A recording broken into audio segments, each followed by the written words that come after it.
नमस्कार दोस्तों, सरजी क्लासेस में आपका स्वागत है। तो देखिए, power grid corporation of India limited की तरफ से जो है यहाँ पे देखिए वैकेंसी आपकी निकाली गई है एक्सपीरियंस पर्सनल इंजीनियर का, जो कि आपका देखिए जो है कॉन्ट्रैक्ट बेसिस पे आपका एक्चुअली यहाँ निकाला गया हुआ है। तो देखिए, जब आप लोग यहाँ पे आओगे, ये नोटिफिकेशन देखोगे तो इसमें देखिए आपको जो है इसका रिगार्डिंग इन्फॉर्मेशन आपको मिल जाएगा। तो देखिए यहाँ पे जो वैकेंसी आपका है, तो पहला आपका इसमें देखिए दिया हुआ है फील्ड इंजीनियर इलेक्ट्रिकल का, पोस्ट आईडी भी आप लोग देखते चलना। इसमें देखिए टोटल जो है आपका यहाँ पे 38 वैकेंसी निकाली गई है, और बाकी कैटेगरी वाइज भी आप लोग देख सकते हो। इसके अलावा देखिए यहाँ पे जो है फील्ड इंजीनियर सिविल की, तो इनके लिए जो यहाँ पे 19 वैकेंसी आपकी निकाली गई है। तो ये देखिए जो करंट प्रोजेक्ट है वेस्टर्न, जो आपका यहाँ पे WR2 के लिए आपका यहाँ पर है। इसके अलावा जो आप यहाँ पे और भी देख सकते हो दिया होगा फील्ड सुपरवाइजर, ये इलेक्ट्रिकल वालों के लिए यहाँ पे 43 है, फुल सुपरवाइजर सिविल वालों के लिए जो 17 है। तो यहाँ पे जो है टोटल आपका इसमें 117 वैकेंसी आपकी निकाली गई है। इसके अलावा देखिए, जैसे कि ये फ्यूचर के लिए भी इन्होंने एंटिसिपेटेड और एडिशनल इन्होंने वैकेंसी जो है निकाली हुई है। तो इसके लिए देखिए इन्होंने दिया हुआ है आपका, जो कि फील्ड इंजीनियर इलेक्ट्रिकल का है, तो इसके लिए टोटल 63 है, और फील्ड इंजीनियर सिविल का जो है 23 है, फील्ड सुपरवाइजर इलेक्ट्रिकल के लिए जो है 63 है आपका यहाँ पे, और फील्ड सुपरवाइजर जो सिविल वालों के लिए जो है उनका 23 है। तो इसमें देखिए एडिशनल जो आपका यहाँ पे 172 अलग है। तो यहाँ पे जो है ये टेंटेटिव इन्होंने दिया हुआ है कि फ्यूचर में इतनी डिमांड रहेगी तो ये उसके लिए 172 है, और बाकी यहाँ पे 117 आपका यहाँ पे जो है, जो कि करंट में है, वो आपका इन्होंने निकाला हुआ है। तो देखिए ये जो है आपका, ये एक्चुअली कॉन्ट्रैक्ट बेसिस पे इन्होंने बोला हुआ है यहाँ पे। तो आप जो है सभी का यहाँ पे देख सकते हो क्या क्या रिक्वायरमेंट है। जैसे अपर एज लिमिट की अगर हम लोग बात करते हैं, जो कि फील्ड इंजीनियर का है आपका इलेक्ट्रिकल वालों के लिए है, तो इसमें अपर एज लिमिट इन्होंने दिया हुआ है कि आपका जो 29 ईयर्स होना चाहिए क्लोजिंग डेट तक का। और बाकी देखिए क्वालिफिकेशन की बात करते हैं, तो इन्होंने मांगा हुआ आपका फुल टाइम का BTech या फिर BSc का आपका डिग्री होना चाहिए, इलेक्ट्रिकल डिसिप्लिन आपका होना चाहिए, विथ मिनिमम 55% मार्क जो आपका जनरल OBC जो है इन कैंडिडेट के लिए यहाँ पर है। और डिसिप्लिन कौन कौन से एलिजिबल है, तो आप यहाँ पे देख सकते हो इलेक्ट्रिकल और इलेक्ट्रिकल इलेक्ट्रॉनिक्स, ये सब कॉम्बिनेशन में तो आप जो है इसमें अप्लाई आप लोग कर सकते हो। और देखिए इसके लिए जो है आपसे यहाँ पे फील्ड एक्सपीरियंस भी इन्होंने मांगा हुआ है कि आपके पास जो है 1 ईयर का पोस्ट क्वालिफिकेशन एक्सपीरियंस भी होनी चाहिए इन सब फील्ड में, जैसे design engineering construction testing and commissioning में। तो 1 साल का जो है आपका होना चाहिए। इसके अलावा जो है आपका अगर एक्सपीरियंस है PSU में, तो वो भी जो है इसमें प्रेफर किया जाएगा। फिर इसके बाद देखिए सिविल वालों का जो है, तो देखिए एज लिमिट आपका और जो क्वालिफिकेशन है यहाँ पे, जैसे कि आपका एज लिमिट तो वही रहे, क्वालिफिकेशन आपका सिविल ब्रांच से आपका BTech होना चाहिए। कौन कौन सा है, तो यहाँ पे सिविल इंजीनियरिंग है, और फील्ड एक्सपीरियंस आपका 1 ईयर का होना ही चाहिए। तो कौन कौन से होना चाहिए फील्ड में आपके, तीन सभी में आपका है। अगर PSU में एक्सपीरियंस है तो भी आपका चलेगा। तो 1 ईयर का पोस्ट क्वालिफिकेशन एक्सपीरियंस इन्होंने मांगी हुई है। अब यहाँ पे देखिए बात करते हैं फील्ड सुपरवाइजर की, तो इसके लिए भी अपर लिमिट 29 ईयर्स इन्होंने रखा हुआ है क्लोजिंग डेट तक का।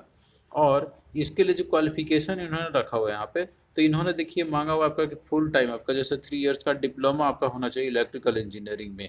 और बाकी देखिए यहाँ पे इन्होंने एक चीज़ ये भी मेंशन करके दिया हुआ है कि जैसे अगर आपका हायर टेक्निकल क्वालिफिकेशन जैसे कि BTech या फिर BSc MTech ME अगर आपका है, यहाँ पे अगर आपके पास जैसे डिप्लोमा या फिर बिना डिप्लोमा के अगर आपके पास है, तो वो जो है अलाउड नहीं होंगे। मतलब कि डिप्लोमा आपका असेंशियल है इसके लिए।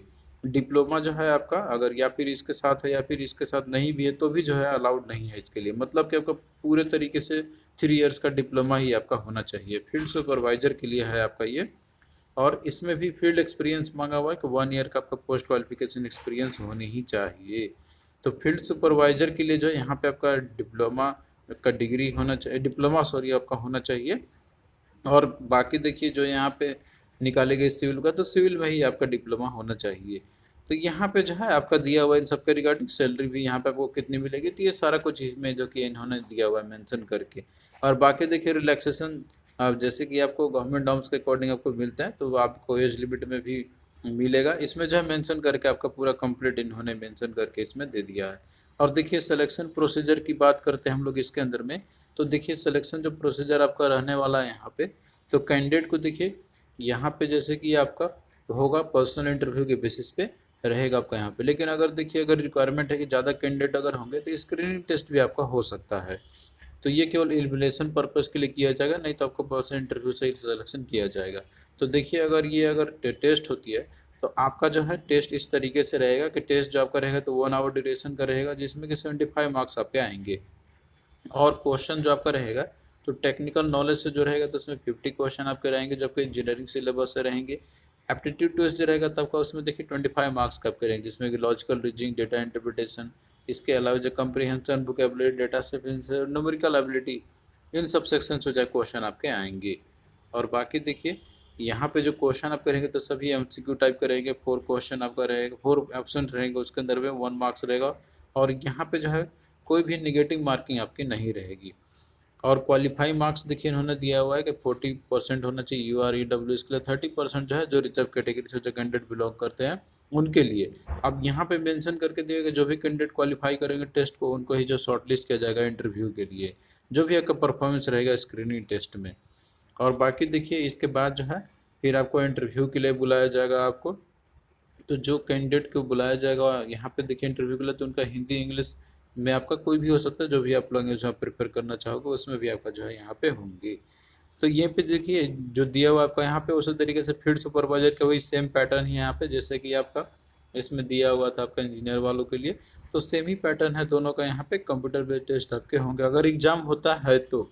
इन्होंने मेंशन करके दिया हुआ है कि अगर जरूरत पड़ेगी तो ही लिया जाएगा, अदरवाइज इंटरव्यू के बेसिस पे ही आपका होगा।